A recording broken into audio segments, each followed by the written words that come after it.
Muy buenas noches, mi nombre es Odair Oviedo, soy estudiante de Derecho de tercer semestre nocturno en la Universidad del Sinú Elías Bechara Sainún, seccional Cartagena. El día de hoy vamos a hablar de la teoría de la argumentación jurídica en Robert Alexi.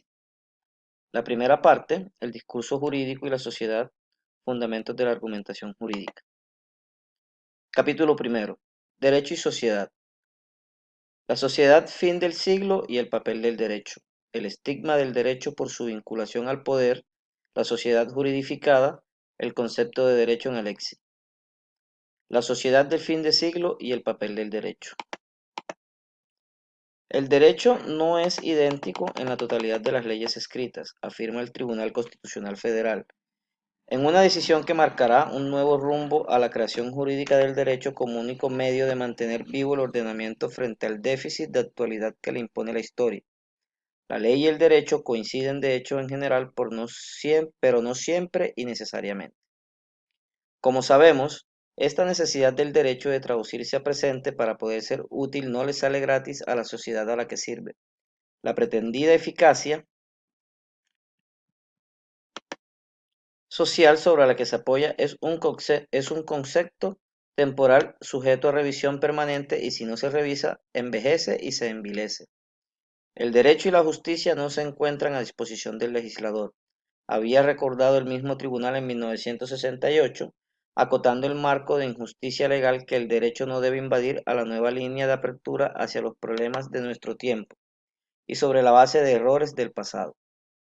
En este papel hay pues un fondo de controversia, y el derecho al que se le exige, por un lado, un claro dinamismo, a la hora de revitalizar las zonas esclerosas del ordenamiento mediante la creación del tejido jurídico necesario, se le recuerda, no obstante, la cautela con que ha de abordar ese cometido. Se le pide en definitiva un plus de justificación tanto en el proceso como en el resultado, así para transitar desde el principio estático al dinámico y contribuir a la organización de la convivencia social. El derecho ha de dotarse de recursos propios que aporten coherencia a la toma de decisiones o la argumentación jurídica y ofrezcan consistencia a los resultados o fundamentación. En la propia línea jurisprudencial del Tribunal Constitucional Federal se recoge esta necesidad en su resolución de 14 de febrero de 1973 sobre el desarrollo del derecho, cuando dice categóricamente que las decisiones de los jueces deben basarse en argumentaciones racionales. Si consideramos que toda evolución social es positiva, solo cuando se acompaña de la consiguiente mejora de los derechos de los individuos, y contra, estaríamos hablando de desarrollos parciales de la ciencia, la técnica o la cultura, sin connotaciones manifiestamente beneficiosas cuando no se hacen acompañar de un cambio tangible en la potenciación de sus derechos. Tendríamos que convenir en que estos que se ha dado en llamar sociedad fin del siglo es, pese a muchas matizaciones, una sociedad evolucionada. Buena parte de las reflexiones que aquí se van a desgranar sobre obra y autor parten de este considerando que existe esta evolución, que existe por tanto una revalorización del papel de los derechos y más concretamente de los derechos fundamentales, que ello se corresponde con sociedades que inequívocamente denominamos occidentales y avanzamos hasta ser equivalentes los términos y que en fin se sustentan invariablemente en sistemas de gobierno democrático. Mi tesis es que hay una relación interna entre la teoría de los derechos y la teoría del racionamiento jurídico. No puede haber una teoría de los derechos y la teoría del racionamiento jurídico, y una teoría del racionamiento jurídico adecuada presupone una teoría de los derechos, adelanta Robert Alexi. En esta afirmación comprometedora para el posterior desarrollo de su trabajo, se trata de un concepto del derecho que se va haciendo a base del reconocimiento de los derechos como único soporte válido para la obtención de un ordenamiento jurídico de la sociedad a través del racionamiento jurídico participativo y social. Atrás, muy atrás, quedan otros modelos de derecho válidos, sobre todo en su aspecto formal, pues la cuestión subsiguiente siempre será la de preguntarse por las condiciones reales en que ese racionamiento participativo se da, es decir, si la autonomía individual en la conformación del derecho vigente a través del discurso racional primero y del jurídico después es más que un mero constructo teórico que nos haga abandonar el viejo paradigma de E. A. Rose, que vino al derecho como the most specialized and highly finished means of social control. Este concepto de derecho, en fin, no surge como paradigma intelectual precisamente, sino desde la experiencia reciente de los efectos que en la sociedad han provocado apuestas más radicales como la vivida en Alemania con el positivismo nacional socialista.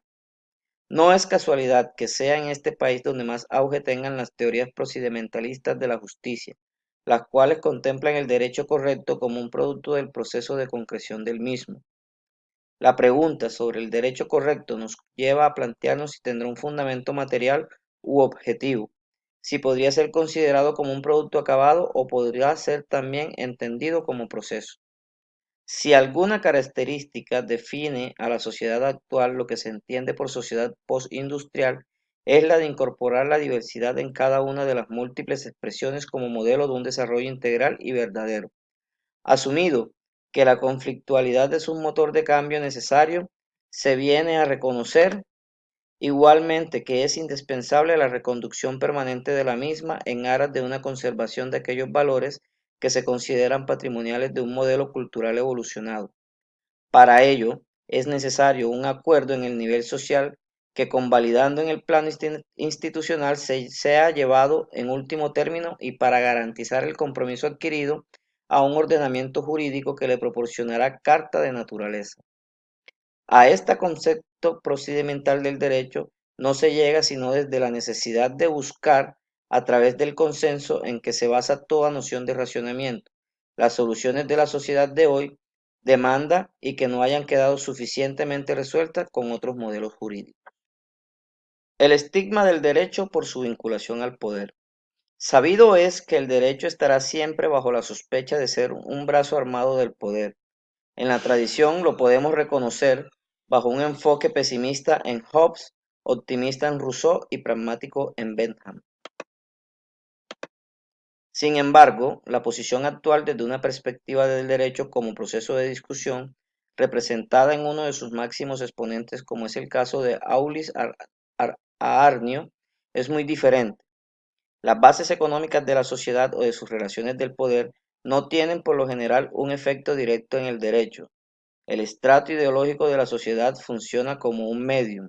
Su efecto se manifiesta en la moral, la religión y otras formas de cultura o de códigos éticos. El efecto entre las estructuras básicas del derecho y la sociedad no es paralelo. El sistema jurídico reinfluye en la sociedad, ya que el derecho forma también relaciones sociales. Por tanto, hablar acerca del derecho como sistema de poder o como un genuino sistema de reglas es sumamente erróneo. Una variante del poder, la que más nos interesa aquí por otra parte que atañe a la dialéctica de la argumentación, es la de la autoridad como cauce legítimo de expresión en los contenidos del derecho a través de su génesis. Algunos autores, como es el caso de Perelman, que creen que la argumentación jurídica en tanto que paradigma de la argumentación retórica constituyen la expresión más válida del derecho, entienden sin embargo que su característica más significativa es la controversia, de la que sólo se saldrá mediante la imposición de una decisión por vía de la autoridad. Si bien Perelman considera su teoría como una teoría lógica en sentido amplio, la tomamos aquí en tanto que supone un punto de inflexión en la evolución histórica de esta pragmática del derecho, pragmática que desde él empieza a tener el carácter procedimental en el que se insertan las nuevas corrientes, las de nuestro autor incluido, que se consideran superadoras de las hasta entonces vigentes teorías analíticas de la argumentación. A nuestro propósito, conviene citar brevemente la línea evolutiva sufrida por el derecho y los modelos de racionamiento jurídico que el propio Perelman esboza, según él, la evolución experimentada por el derecho y más bien podría traducirse en la madurez que tiene un recorrido acorde con la propia evolución de los modelos de racionamiento. El derecho se elabora según un modelo dialéctico o argumentativo. En sus orígenes romanos pasa por un modelo de jurisprudencia universal fundada en principios racionales. Esta vez va ya de carácter deductivo y llega a la Revolución Francesa a través del concepto de producto de la voluntad general. En Rousseau, con el Código Napoleónico, la expresión del derecho proveniente de la soberanía nacional, se sustenta en sistemas jurídicos sólidos en detrimento de las intervenciones de los jueces, cuyas decisiones por primera vez habrán de ser motivadas. Tras el Código Napoleónico, la suerte del racionamiento jurídico se concreta en tres teorías o formas de ejecución del mismo. La primera, la escuela de la exégesis, basada en un racionamiento deductivo argumentativo silogísticamente. Ni la racionalidad ni la eficacia social procuran al juez, sino que sólo su sentencia sea conforme a derecho. En la concepción teleológica, funcional y sociológica que circulan en torno a la obra de Jering, desaparecen los sistemas cerrados y emerge la figura de un legislador que utiliza el derecho para alcanzar ciertos fines y promover ciertos valores. Aquí, la tarea argumentativa del juez es descubrir y respetar la voluntad del legislador. La concepción tópica, en fin, abre las puertas a las actuales teorías de la argumentación jurídica al conceder al juez la posibilidad de recurrir no solo a los principios generales del derecho, sino a sus lugares comunes o tópicos. Lo que pretende aportar la tópica es un reforzamiento de las decisiones conjugando equidad y seguridad jurídica, donde las soluciones sean no solo conformes a la ley, sino también equitativas, racionales y aceptables. Sobre la estela de la tópica aparecerían las modernas teorías procesales de la argumentación jurídica, entre ellas, con especial relevancia la de Robert Alexy, en la que el juez goza de una libertad relativa con respecto al legislador, siempre que se mueva dentro del campo de las decisiones no solo razonables, sino razonadas. Estaríamos, pues, a estas alturas, en un modelo de derecho con al menos una mayor capacidad de reacción a la instrumentalización por cualquier forma de poder. La sociedad juridificada. Buena parte de la herencia positivista que hemos recogido se traduce en un afán por codificar los comportamientos sociales en los hilos del derecho, hasta un punto que bien podemos hablar de la nuestra como una sociedad juridificada. De esta situación emergen dos modelos entre los que cabría situar el pensamiento jurídico contemporáneo por un lado. Radbruch, en sus Elementos de Filosofía del Derecho, obra superadora de su inicial trayectoria positivista, donde la idea de justicia como soporte sustancial del ámbito de lo jurídico, culmina con una idea del derecho más allá del derecho natural y del positivismo. Del otro lado, hemos de considerar el modelo jurídico discursivo de Habermas, donde la idea de la justicia, que debe inspirar el buen hacer del derecho, debe surgir de un proceso cooperativo de búsqueda de soluciones por parte de los actores, ya sean en primero o segundo grado. Si bien estamos sin duda más cerca de este segundo modelo, de alguna manera siguen existiendo cuatro modelos jurídicos característicos.